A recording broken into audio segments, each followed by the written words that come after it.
Hello friends, आज हम पढ़ेंगे कैंडल स्टाउ का दूसरा क्वेश्चन। इसको बहुत ही इजीली हम लोग समझने का कोशिश करेंगे। ठीक है, पिछले वीडियो में हम लोगों ने सॉल्व किया था, उस वीडियो को भी आप देख सकते हैं और अच्छे से समझ सकते हैं। ये ABCDE ये क्वेश्चंस में, ये जो क्वेश्चन है, ये क्वेश्चन में हमारे सब्जेक्ट दिया हुआ है कैंडल स्टाउ में। ठीक है, ABCDE। उसके बाद यहाँ एक्स और वाई है। एक्स और वाई का जो ये है डाटा दिया हुआ है 33, 61, 20, 19, 40। ठीक है, वाई में डाटा दिया हुआ है 26, 36, 65, 25, 35। ये हमारा ये क्वेश्चन होता है कैंडल स्टाउ का। ठीक है, एक्स और वाई का। तो हम लोग यहाँ पे क्या करेंगे, आगे यहाँ से सॉल्यूशन करेंगे, सॉल्व करेंगे। तो हम लोग एक्स का रैंकिंग करेंगे। रैंकिंग में क्या है देखिए, यहाँ सबसे बड़ा 61 है, उसके बाद 40 है, उसके बाद 33 है, फिर 20 है, फिर 19 है। ठीक है, तो ये हम बड़ा से छोटा हम लोग रैंकिंग यहाँ पे दिए हुए हैं। आप इसे छोटा से बड़ा दे सकते हैं, जैसे 19 को 1 बना सकते हैं और 20 को 2, फिर इसे 3 कर सकते हैं, 4 और यहाँ पे 5। लेकिन हम लोगों ने इस ये बड़े से रैंकिंग किया है। ठीक है, तो ये 61 है, 61 का रैंकिंग 1 हो जाएगा, फिर 40 का रैंकिंग 2 हो जाएगा, फिर 33 का रैंकिंग 3 हो जाएगा, और 20 का रैंकिंग 4 हो जाएगा, और 19 का रैंकिंग 5 हो जाएगा।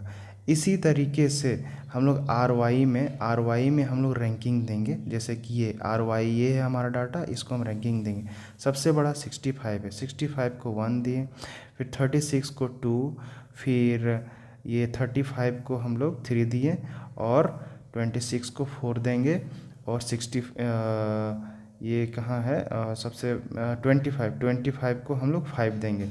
तो इस तरीके से एक्स डाटा और वाई डाटा को जितना है वो हम लोग रैंकिंग के माध्यम से यहाँ पे ये रैंकिंग दे देंगे। ठीक है, अब हमारा यहाँ पे इसको अरेंज करना होता है। अरेंज में हम लोग क्या करेंगे कि जैसे कि आर एक्स जो है उसको हम लोग सीधे असेंडिंग ऑर्डर में सजा देंगे, यानी कि 1 2 3 4 5। ठीक है, आर एक्स को 1 2 3 4 5 ऐसे करके हम लोग यहाँ पे अरेंज कर देंगे सीरियली। ओके, फिर हम यहाँ पे देखेंगे इसी क्वेश्चन में, यहाँ पे इसमें देखेंगे, इस रैंकिंग में देखेंगे 1 1। इस 1 का क्या है, इसका 1 का अल्फ़ाबेट क्या है, बी है, तो 1 बी देंगे। 2 का अल्फ़ाबेट क्या है, ई है, तो हम लोग यहाँ पे ई लिखेंगे। ठीक है, और उसके बाद 3 का अल्फ़ाबेट क्या है, ए है, तो हम लोग यहाँ पे ए लिखेंगे। फिर 4 का अल्फ़ाबेट क्या है, सी है, तो हम लोग यहाँ पे सी लिखेंगे। 5 का अल्फ़ाबेट क्या है, डी है, हम लोग यहाँ पे 5D लिख देंगे। ठीक है, हमारा काम यहाँ तक होता है। उसके बाद हम लोग इसमें पेयरिंग करेंगे, यानी कि इसमें क्या करना होता है, जितने भी जैसे भी अल्फ़ाबेट्स यहाँ लिखे हुए हैं, सेम टू सेम अल्फ़ाबेट्स को हम लोग यहाँ पे BEACD, इसमें कोई चेंज नहीं करना है। BEACD इसमें हम लोग सीधे लिख देंगे। ठीक है, अब यहाँ बी है, बी अल्फ़ाबेट। ठीक है, अब हम आर वाई में जाएंगे, आर वाई यहाँ है हमारा। ठीक है, तो बी का सीधा यहाँ पे जाएंगे, बी के सीधे आर वाई में 2 है, तो B2 हो जाएगा। ठीक है, ई है, ई हम लोग यहाँ पे जाएंगे, ई के सीधे यहाँ पे क्या है, 3 है, तो E3 हो जाएगा। फिर ए है, ए के सामने यहाँ पे आर वाई में क्या है, 4 है, तो 4 लिखेंगे। ठीक है, सी यहाँ पे, सी के सामने यहाँ पे 1 है, C1 लिखेंगे। फिर यहाँ पे क्या है, डी के सामने क्या है, 5 है, तो हम लोग यहाँ पे 5 लिखेंगे। इस तरीके से हम दोनों को अरेंज कर देंगे, और इसमें असेंडिंग में 1 2 3 4 लिखेंगे। फिर यहाँ अल्फ़ाबेट्स लिखेंगे, फिर अल्फ़ाबेट्स को जैसे के तैसे यहाँ उतार देंगे, लिख देंगे। उसके बाद 2 3 4 1 5 इस तरीके से हम लोग आर वाई के हिसाब से हम लोग यहाँ पे लिख देंगे। ठीक है, अब हम लोग यहाँ पे जितना काम हम लोगों ने किया, अब यह हम लोग को ये इम्पॉर्टेंट है, ये फाइंड करना है सी और डी। सी डी का मतलब कॉन्कॉर्डेंट, सी का मतलब कॉन्कॉर्डेंट, और डी का मतलब डिस्कॉर्डेंट। ठीक है, सी और डी यही हम लोग का मेन फाइंड करना होता है, इसी से हम लोग का आगे आंसर सॉल्व होता है। ठीक है, तो हम लोग इसमें जाएंगे, इसमें आर वाई में। ठीक है, तो यहाँ पे देखिए, यहाँ 2 है, 2 से बड़ा नीचे कितना संख्या है, 2 से बड़ा कितना, 2 से बड़ा यहाँ पे कितना नंबर से नीचे, ठीक है। तो 2 से बड़ा क्या है, 1 2 3, तो हम लोग यहाँ पे 3 लिख देंगे।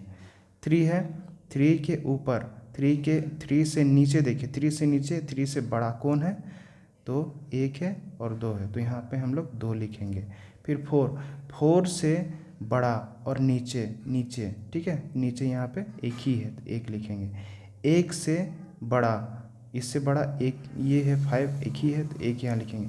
5 से बड़ा और नीचे यहाँ कुछ नहीं है तो यहाँ पे 0 लिखेंगे। अब जस्ट उल्टा इसका डी में करेंगे। डी में क्या होता है, छोटा लिखेंगे, ठीक है। तो 2 से नीचे देखिए कि छोटा, 2 से नीचे छोटा 1 ही है यहाँ पे तो 1 लिखेंगे। 3 से नीचे देखिए, 3 से नीचे छोटा यहाँ पे देखिए कोई है तो 1 है तो 1 लिखेंगे। 4 से नीचे कोई छोटा है यहाँ पे तो 1 है तो 1 हम यहाँ पे लिखेंगे। और 1 से नीचे छोटा कोई है क्या, 0 लिखेंगे, 0 है, कुछ नहीं है तो 0 लिखेंगे। 5 से नीचे कुछ है क्या, नहीं है तो 0 है तो 0 हम यहाँ पे लिख देंगे। कॉनकॉर्डेंट और डिसकॉर्डेंट को यहाँ पे हम लोग सिग्मा यानी कि सभी को जोड़ देंगे। 3 2 5 5 1 6 6 और 1 7, सिग्मा 6 का यहाँ पे 7 हो जाएगा, ठीक है।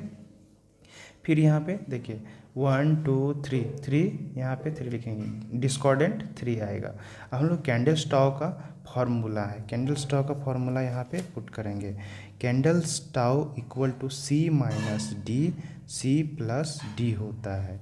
तो हम लोग यहाँ पे देखिए C क्या है, 7 है और D 3 है, तो यहाँ पे क्या करेंगे 7 माइनस 3 7 प्लस 3, 7 में माइनस 3 करेंगे तो 4 आएगा और 7 प्लस 3 10 होगा।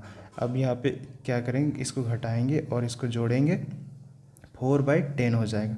फिर इसको हम डिवाइड कर देंगे, इसको डिवाइड करने के बाद हम लोग को ये पॉइंट में आएगा 0.4। यही हमारा कैंडल स्टाव का आंसर है। इस तरह से अगर एजुकेशनल वीडियो को पाने के लिए सब्सक्राइब कीजिए और बहुत बहुत ही थैंक यू।